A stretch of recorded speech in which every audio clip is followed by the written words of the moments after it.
Head coach Davey Danenport led the Tampa Bay Buccaneers to an NFC South title in year one, but there's work to do if we hope to make a push for a WWML Super Bowl.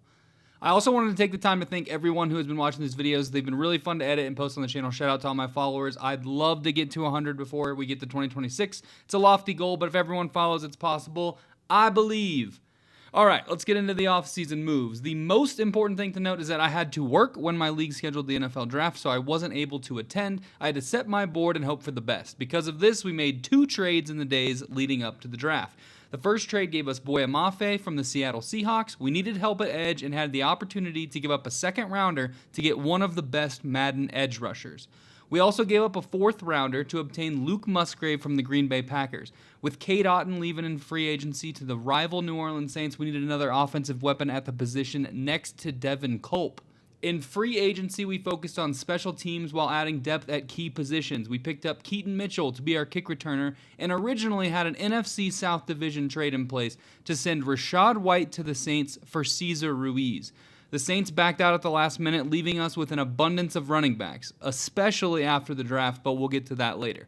We also needed to beef up inside linebacker, especially on special teams, so we signed DeAngelo Malone, who is a low overall but has 87 speed and is 6'4", 240 pounds. He's a perfect special teamer. We also grabbed Wisconsin legend Hunter Wohler to be a menace on special teams as well. With 87 speed and 90 acceleration, he's going to wreak havoc on kickoff and punt coverage. Lastly, we needed corner depth with Zion McCollum leaving in free agency, so Caleb Farley joined the team. A 6'2", lanky corner with good speed makes for a solid gunner on special teams. Now let's get into the draft. Again, we had to sim our picks, and these are the players that were selected. We did a ton of research on a bunch of guys and probably had 20 to 25 on our final board with different scenarios played out. Scenario number 1 played out for us, and we selected 6'3" cornerback Matt Reed, who has 94 speed. He's a freak of nature when it comes to athleticism, and he should help us fill the gap left behind by Zion McCollum and pending free agent Jamel Dean. He'll be a great addition alongside second-year corners Benjamin Morrison and Jacob Parrish. Shout out to K-State. It was absolutely best case scenario in the 3rd round as we selected a quarterback from my alma mater, Kent State.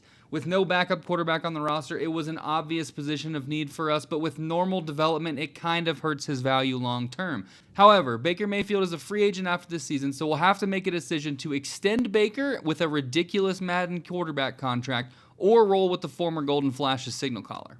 In the 5th round, we selected right tackle Caesar Herrara, who is our one and only star or better development player in the entire draft class. He's low overall, but with his development, he's likely going to slide in at guard for us in year 3 and beyond. We'll keep him as a backup for this year while he develops.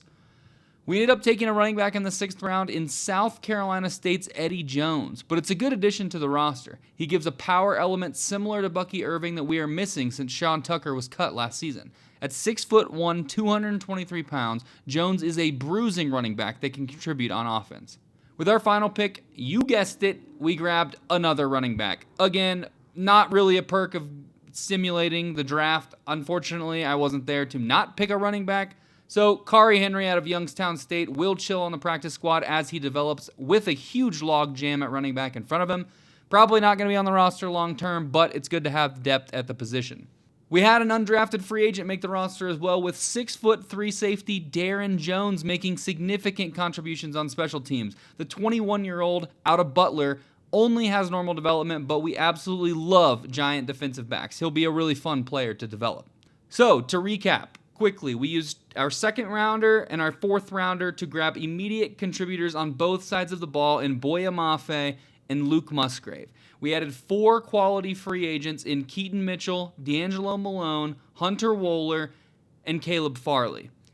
And we drafted well. We hit on potential starters at cornerback with Matt Reed, running back with Eddie Jones, offensive line with Caesar Herrara, safety with an undrafted free agent Darren Jones, and most importantly, we drafted a quarterback from Kent State. Go Flashes!